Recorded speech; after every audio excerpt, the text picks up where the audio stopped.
왜 인디 PD 왜 됐냐? 프로듀싱을 왜 하고 싶었냐?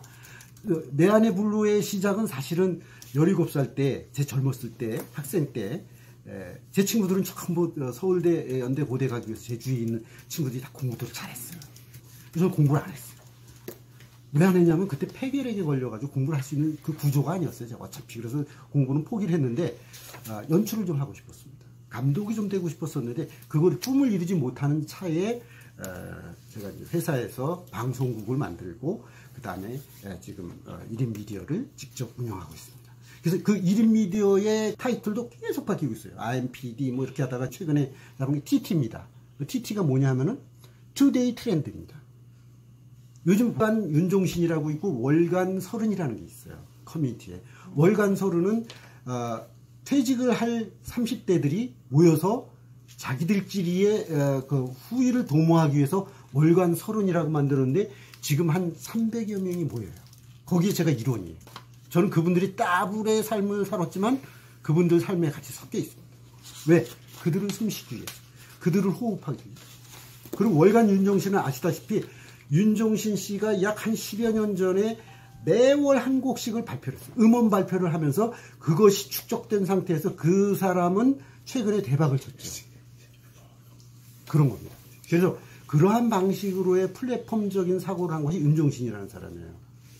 다시 말해서 우리들이 앞으로의 삶은 그러한 방식으로 변화가 될 것이다 라는 점에서 저는 프로듀서가 되고 싶다. 제 꿈을 이루기 위해서 밤을 새워서도 합니다. 다음에 필요하면 무한 긍정해야 됩니다. 부정적인 분들은 말이죠. 제가 미디어 한다니까 아이 뭘 그런 걸 해요. 뭐 지금 나이가 몇인데 이런 얘기 많이 들었어요. 저는 굴하지 않았습니다. 절대 굴복하지 않았습니다. 계속해서 1년을 해왔어요. 1년. 그리고 하고 나니까 책도 내게 됐죠. 콘텐츠가 앞에서 책을 냈죠. 책을 내니까 뭐 했어요? 우리가 이토님 우리 며칠 전에 뭐 했죠? 북콘서트를 했어요. 북콘서트에 초대되신 분들이 100명을 제가 초대했는데 80명이 왔어요. 사실은 쉽지 않은 겁니다. 88명이 왔어요. 그럼 왜냐하면은 한 사람이 초대를 했을 때 88명이 온다면 거의 힘듭니다. 안 옵니다. 그런데도 불구하고 계속 제가 전화하고 안 오면 절연 문제는 큰습니다. 근데 여러분들 자발적으로 오면 별로 없어요. 그런 겁니다. 우리가 뭔가를 그 도모하고 후일을 할 때는 그렇게 그냥 뭐 마음 편하게 뭐 제가 완전 오픈을 했어요. 막 그 페이스북에 그냥 공개를 했어요. 저 책에 표지 좀 구해주세요. 표지 좀 그려주세요. 그럴 때 구강모 작가님이 그려주셨고 이거 재능 기부입니다 하고 재능 기부를 했어요. 솔직히 왜냐면 제가 이거 발간하는데 돈이 그 당시 1,000만 원 돈 들어가더라고요. 저 1,000만 원 가지고 돈 책 쓸 의향은 없었습니다. 그래서 그냥 제가 다 쓰고 같이 요새는 그 품앗이라고 그래요. 품앗이. 그러니까 100명을 초대할 때는 제가 100분을 찾아간 거야. 사실. 놀라지 마십시오. 부지런해야 돼요. 부지런하지 않고 뭐 내가 뭐 대단하다.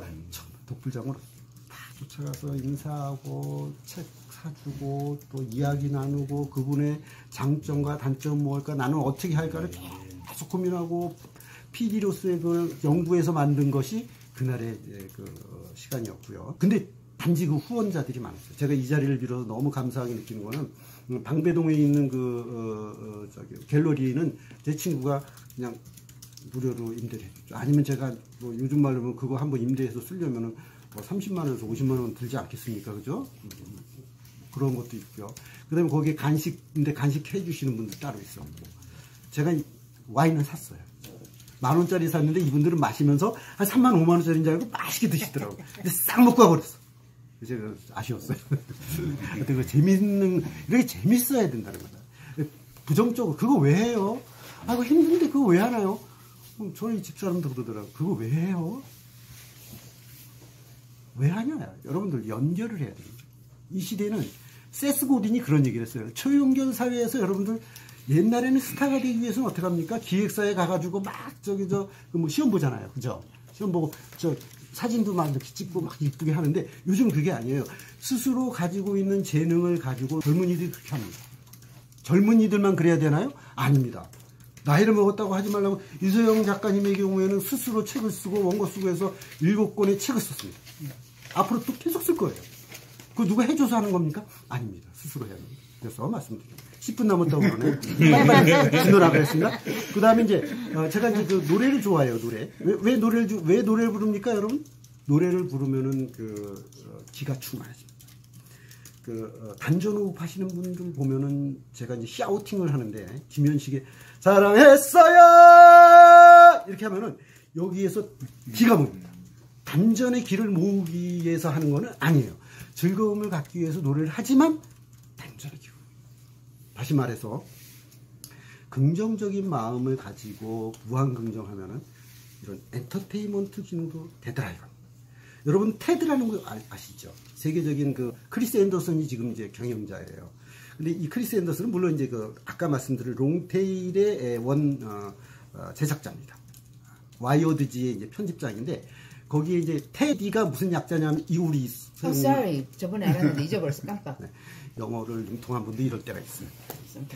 우리 봉재 선생님 맞아요. 네. 진짜 지금 딴 데. T는 테크놀로지. 그러니까 거기서는 철학 이런 게 아니에요. 인문학적인 얘기가 아니라 테크놀로지, 기술적인 얘기가 나와요. 그 다음에 E는 뭐냐면 E는 조금 전에 제가 힌트를 줬잖아요. 엔터테인먼트. D는 뭐다? 우리 인생은 뭡니까? 디자인은 뭐예요? 테드라는 거는 테크놀로지, 엔터테인먼트, 디자인이 된 이야기를 가지고 이루어지는 그런 커뮤니티입니다. 근데 오늘날 세계적으로 많이 알려진 게 테드 아닙니까? 대박을 친 거예요, 쉽게 얘기하면. 마찬가지입니다. 우리나라에 세바시 있고 김창호 교수인가요? 많이 하시잖아요. 우리가 아이디어를 얻을 때 모방하면 안 된다고 천만에 말씀해요. 모방 많이 해야 됩니다. 정보 시대에서는 뒤떨어지면 모방은 제2의 창조입니다. 네. 손님이 오셨어요? 예. 손님이 오셨어요. 일단 방송 중이어서 계속 진행을 한 다음에 진짜 방송인지 오셨어요.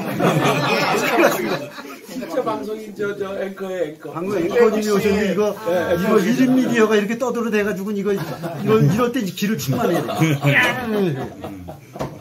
자, 그래서 지금 제가 말씀드렸던 것 중에 이제 엔터테인먼트 하는 엔터테이너가 돼야 된다 이겁니다. 이런 1인 방송할 때 무슨 인플루언서가 되기 위해서는 이게 수줍어하고 내성적인 이런 걸 관계없어요. 그래서 제가 지금까지 이제 한 9가지 정도의 자질을 말씀드렸는데 마지막 10가지를 읽겠습니다. 그 다음에 지금 4차 산업혁명 시기에 우리가 들어가 있습니다. 그러면 4차 산업혁명이 뭐다라는 거 정도는 알아야 되는 거예요. 깊숙이 알 필요 없어요. 블록체인이 어쩌고 무슨 IoT가 어쩌고 사물 인터넷이 어떻게 돼서 인공지능이 어떻게 머리 복잡해 알 필요는 없어요. 그러나 흐름은 그런 것들이 기술혁명으로 해서 사회를 이끌어 가겠구나라는 것까지만 알면 됩니다. 왜냐하면 언론이라든가 많은 사람들이 많은 얘기를 하는데 외국에서는 이번에 해외 실리콘밸리에서 해가지고 뛰어나가는데 우리나라에 있는 국민들이나 우리나라에 있는 이분들은 관심이 없어. 그럼 어떻게 됩니까? 우리는 지금 현재에서 뒤떨어지는 겁니다. 뒤떨어져도 어떻습니까? 그게 삶이 되죠. 그러나 뒤떨어지면 어렵습니다. 살기가. 앞으로 정보시대에서는 뒤떨어지면 영원히 쫓아갈 수가 없기 때문에 그런 거예요. 산업화 시대에서는 우리가 뛰어넘을 수 있잖아요. 라인가는 기적도 뛰고 일본을 극일하고 극기하고 다 했지만은 앞으로의 정보 시대에서는 디지털 디바이드 현상이 일어나서 간격이 확 떨어지면 쫓아가기 힘들어진다는 거예요. 그렇기 때문에 지금부터는 비슷한 선상에서 뛰고 있어야 된다는 거예요. 정보 시대에서는 뒤떨어지면 왜 우리 민족을 무서워하기 때문에. 구글이라는 회사 있지 않습니까? 구글에. 레리 페이지하고 레리 페이지나 있었고 슈미트 회장이 이런 거 물었어요. 막 이제 기획서를 가져와요. 그럼 묻습니다. B 플랫폼? 이 플랫폼 될 수 있냐? 오늘날 구글은 어떤 상태입니까? 구글은 사실은 서치 엔진을 가지고 전 세계를 먹은 회사예요. 그리고 유튜브라는 회사를 또 이렇게 합병을 했죠. 유튜브가 이제 검색 그거에 됐다면서요. 모든 검색을 하면 유튜브로 들어간대요. 이제 네이버 들어가지도 않고 구글로 들어가지도 않고 검색창에 들어가지 않고 그 유튜브 공간에 친다는 겁니다. 왜? 4살, 5살 먹은 아기들이 그걸 보고 그냥 노래를 배운다는 거예요. 그 지능이 그걸로 이렇게 발달한다는 거예요. 유아교육 저기 하시면 제가 아까 그래서 출판만 하십니까? 그랬더니 미디어는 어떻게 됩니까? 물었던 얘기가 바로 그런 거예요. 어마어마한 걸 물은 거예요. 그 다음에 이제 컨텐츠 크리에이터가 돼야 된다. 삶이 이렇습니다. 제가 책을 썼다. 또는 무슨 동영상을 찍었다. 오늘 지금 이것도 동영상으로 제작하고 있어요. 왜 이렇게 하고 있습니까? 지금 여기 파파실 런덕의 1주년 기념식이어서 제가 왜 이걸 켜놓고 할까요? 자, 이거 아까운 거예요. 이 시간을 우리가 그냥 날려버릴 수 있는 거예요. 근데 이걸 녹화를 떠놓으면 이거를 유튜브에 올릴 수 있고 페이스북에 올려서 여러 사람들한테 공개하고 공유하고 참여하고 개방할 수 있다고. 2.0 웹의 특징이 그겁니다. 참여, 공개, 공유. 공유하는 게 지금. 공유하지 않으면요. 다른 사람들은 전 세계 사람들 공유해서 부자가 되고 있는데 우리는 공유하지 않고 전부 이렇게 웅크리고 있으면 어떻게 됩니까? 힘든 겁니다. 그래서 공유해. 얻어가기도 하고 공짜로 주기도 하고 그리고 공유경제. 그래서 공유경제가 우버라든가 뭐 에어비앤비 이런 게 다 그 공유경제의 하나의 그런 뭐라 그래야 됩니다. 그 다음에 내가 이제 또 감성 리더에 대해서 말씀드릴게요. 에모션 리더가 돼요. 여러분들 지적으로 뛰어난 사람들 많이 있어요, 주위에. 근데 이분들이 너무 그 모래알 같아가지고 다니엘 골먼이라는 분이 있는데 이분이 이제 감성 지능에 대해서 이제 연구를 했어요. 그래서 1992년도인가 타임지에 나왔어요. 타임지에 어떻게 나왔냐면은 감성 지능에 대해서 얘기했는데 대개 리더들이 가지고 있는 것 중에 자기 중에서 이 감성 능력이 부족한 거예요. 사실 자기를 모르는 사람이 리더가 됐으면 어떻게 되겠어요? 셀프 어워니. 자기 인식이 제일 먼저. 자기를 알아요. 나는 나를 몰라? 근데 어떻게 리더? 자기가 지금 어느 위치에 있는가를 알아요. 셀프 어워니스가 필요하고 그렇게 되면 자기 통제가 가능합니다. 자기 통제 욕심 부릴 때 자기 제어를 할 수 있는 거예요. 제어를 못한다는 건 뭐냐면 자기를 모르기 때문에 그냥 이렇게 하자 하면 이렇게 하고 저렇게 하면 저렇게 하고 내가 이렇게 했으면 좋겠다라고 하니까 권력자가 그러니까 딱 그렇게 딸려가는 거예요. 자기 통제가 안 되니까. 그래 자기 통제가 안 되니까 어떻게 됩니까? 다음에는 감정이 입이 안 돼요. 공감대 형성이 안 돼요. 제가 이렇게 말씀을 드리는데 제가 공감대 형성을 못하면 말씀을 못 드리는 거예요. 그죠? 아까 사진 얘기도 했지만 공감대 형성이 잘 안 되죠 지금요. 지금요? 지금 잘되고 있어요. 아니에요. 좀 내가 윽박질리고 그래요. 제가 제 욕심에 방송 진행 빨리 하려고 막 윽박질리고 있어요. 사실 이러면 안 돼요. 지금 그래서 다니엘 골먼이 얘기하는 리더의 자질은 감성 리더십을 가진 사람은 자기 인식을 해서 자기 통제를 해서 그다음에 공감 능력을 형성해서 어떻게 된다? 그 사람들이 같이 갈 수 있게 만듭니다. 앞으로의 리더들은 감성 능력이 뛰어나야 돼요. 그래서 이것이 마치 우리 골프를 치는 분들 많죠. 저는 골프를 잘 못 치는데 골프 클럽이 13개예요. 13개. 골프 클럽이 13개라고. 드라이버라는 이따가는 큰 걸로 뻥 치고 그다음에 뭐 이렇게 한다 그래요. 그 13개를 필요할 때마다 쓰는 거예요. 그 리더십이라는 게 하나만 있는 게 아니에요. 어떤 분은 서번트 리더십이라고 해서 끊임없이 직원들을 위해서 열심히 잘합니다. 근데 끊임없이 잘하는데 예를 들어 종사원들이 리더를 깔보고 만약 리더 머리 위에 있다. 어떻게 됐습니까? 그 회사 망가집니다. 그럼 어떻게 돼요? 그럴 땐 드라이버를 탁 치고 올라가야 됩니다. 다시 말해 비저널리하게 비전을 제시할 수 있어요. 그게 안 되면 끌려다녀요. 그 회사 어떻게 됩니까? 망가집니다. 그래서 리더십이 뛰어난 사람은 13가지의 다양한 수단 도구를 가지고 다니면서 그때그때 필요한 걸 써야 된다. 따라서 제가 지금 말씀드렸어요. 역지사지의 마음이라든가 이런 공감 능력이 없으면 힘들다라는 얘기를 특별히 당부드립니다. 5분 남았다고 그럽니다. 거기에 이제 끈질기게 매달리지 않는 끈기가 있어요. 이번에 BTS 방탄소년단이 전 세계에 인기를 끌고 유럽이라든가 뭐 미주 이런 데서 상당히 인기를 끌는 이유는 뭐냐면 그들이 끼도 있었고 끼가 있었고 끈이 있었고 또 깡이 있었고 끈기가 있었고 엔듀어런스 인내심이 있었기 때문에 그들은 연습하고 또 연습했어요. 우리 세대에 알고 있는 나훈아 가수의 경우에는 노래 하나 부르기 위해서 1000번을 연습했어요. 조용필 씨 가왕 아닙니까? 가왕. 그럼에도 불구하고 바람 속으로 걸어갔어요. 뭐 이런 노래 하기 위해서 수천 번을 노래했다는 겁니다. 곡의 리듬, 멜로디, 형식, 작사가 양인자님이든가 그분이 쓰신 그 의미를 곱씹고 곱씹어서 만든 것이 대작이 나오는 겁니다. 몇 번 한다 뭐 한다는 거 없습니다. 정말 연습하지 않으면 트레인 하지 않으면 남는 게 없다 이런 말씀드리고요. 마지막으로 제가 선물을 하나 드리고자 합니다. 제가 루트 번스타인이 쓴 그 생각의 탄생이라는 책을 그러니까 저에게 영향을 크게 미친 것 중에는 2003년도에 아이콘이라는 스티브 잡스의 자서전이 Think Different 항상 다르게 보라는 것을 가지고 제가 이제 화두로 삼았고 그 다음에 한 6년 전인가 생각의 탄생이라는 책을 봤습니다. 생각의 탄생이 뭡니까? 어떻게 보면 제가 책을 썼을 때도 생각을 했어야 됐을 테고 어떤 기획을 할 때는 기획력, 정보력 뭐 이런 거 모든 것이 생각이 있어야 된다는 거죠. 그 생각의 최초의 발달은 뭐냐? 관찰력입니다. 성철 스님 있지 않습니까? 성철 스님의 경우에는 관찰력이 뛰어나십니다. 그래서 그분이 이제 본인은 책을 보지 말라고 합니다. 성철 스님의 시봉 이야기를 쓴 원택 스님한테는 바로 밑에 있는 시저라고 하면 있어요. 제자들에게 시봉들에게는 절대 책을 보지 말라고 했어요. 우리가 흔히 얘기하는 교종과 선조고는 아닐 때 공부하지 말라 합니다. 왜 그러냐면 공부를 하면서 너무 다른 것 뭐 금강경, 하원경, 법구경 막 하는 걸 하면서 이 사람들이 실제로 깨닫는 거에 멀어지기 때문에 성철 스님은 그걸 하지 말라고 했어요. 근데 본인은 영어, 독일어 몇 개국어를 했어요. 공부를 부쩍 하셨던 거예요. 본인은 그렇게 하셨으면서도 뒤에 공부하는 분들이 그걸 하지 못하게 하면 너무 그쪽으로 빠질까 봐. 깨닫는 게 중요하다라고 자꾸 말을 하고. 자, 이제 사물을 관찰했습니다. 관찰하면 추상이 가능해져요. 미술로 얘기하면 피카소가 그림을 그릴 때 이렇게 보면은 사람이 이렇게 움직이는 동작을 관찰을 예리하게 한 다음에 그걸 사람을 그리는 게 아니라 스케치를 드로잉을 해가지고 간단하게 이렇게 추상화를 하는 거예요. 그 이미지만 가지고 추상을 한 다음에 유출을 합니다.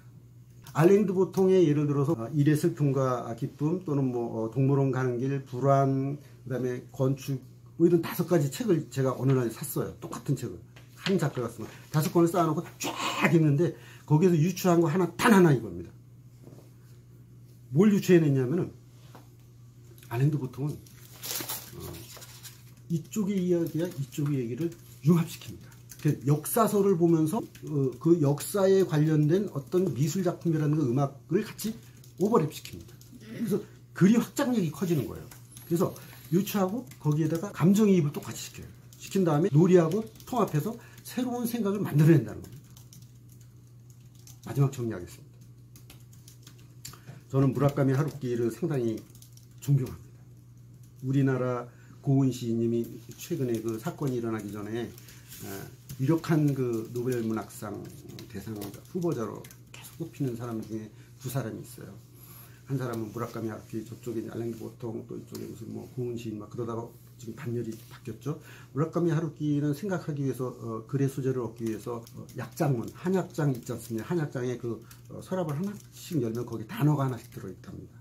단어를 하나 꺼내서 시작을 하면 그걸 가지고 원큐 84라는 그걸 쓰게 되는데 소설을 쓰는데 거기에 등장인물을 5명을 등장시켜놓고 이 등장인물에 또 등장인물에서 15명으로 늘리고 그 등장인물을 벌레로 또 바뀌게 합니다. 그 이야기꾼이에요. 쉽게 얘기해요. 그래서 글의 소재를 단어 하나로 시작해서 장편 소설을 만듭니다. 기사단장 죽이기를 그냥 이렇게 작품을 하나, 미술품을 하나 보다가 기사가 나오는 뭐 칼 들고 뭐 쫙 나가는데 기사단장을 죽여야 돼. 기사단의 단장을 죽여야 돼. 뭐 이런 식으로 해서 또 책을 막 쓰면 수많은 인물과 그 플롯이 나옵니다. 이야기꾼인 겁니다. 그런데 그 사람은 네이티브 잉글리시다. 그렇기 때문에 저쪽에 사람들은 그 네이티브 잉글리시 가지고 온 작품하고 우리나라처럼 우리 거를 가지고 다시 번역한 책을 가지고 이렇게 올라가면 누가 유리하겠습니까? 최근에 제가 노벨 문학상 받은 분들의 그 추세를 보면 대부분이 네이티브들이 많았고 특히 일본 사람들도 그렇고요. 그 다음에 런던도 그렇고 그래서 그런 부분이 상당히 좌우하더라. 언어가. 2번째는 그 나라의 상황에 맞는 상황이면 그 전쟁 상황에서 인간이라든가 휴머니티라든가 그런 거를 끊임없이 그려내고 있거나 또는 여성이 가지고 있는 그런 어떤 그 취약한 점을 오히려 천장 깨기로 해서 나간다거나 아주 인간미가 넘치는 인문학과 이런 새로운 기술력이 넘치는 그런 글들이 많아졌어요. 죽어라고 그냥 뭐 우리 것이 좋은 것이더라고 우리 것만 들이대면 어떤 경우가 생기냐면 그냥 영화 한 편은 됩니다. 영화 한 편은 되는데 이 광대한 우리가 중국 대륙에서 내려와서 이렇게 한반도를 이루지 않습니까? 우리 한반도의 줄기에 이 태백산맥 치고 올라가면은 블라디보스토크에 지나가면 시오테 알렌 산맥이 있습니다. 거기가 우리의 원리 땅입니다. 거기 시베리아의 호랑이가 사는 곳이 바로 거기입니다. 거기에 자작나무가 있고 버드나무가 있습니다. 우리의 영혼은 죽으면은 버드나무가 되고 자작나무가 된다고 합니다. 여러분 오늘 파파실 언덕에 와서 두서없는 이야기를 드렸지만 저에게는 상당히 소중한 장소가 여기 로케이션입니다. 앞으로 제가 여기 또 올 수 있는 그런 시간이 됐으면 좋겠고요. 지금 같이 이렇게 참석해 주신 분들 너무 감사드리고요. 뭐 다른 누구보다도 그 걸어다니는 백과사전 이재영 옆에서 도와주셔서 감사합니다. 감사합니다. 지금 이분은 이걸 다 이분은 거의 인공지능이에요. 이걸 다 정리했어요. 그죠? 네. 이거 제가 틀린 건 다 집어내요. 고맙습니다. 방송을 마치겠습니다. 감사합니다. 이렇게 해서 방송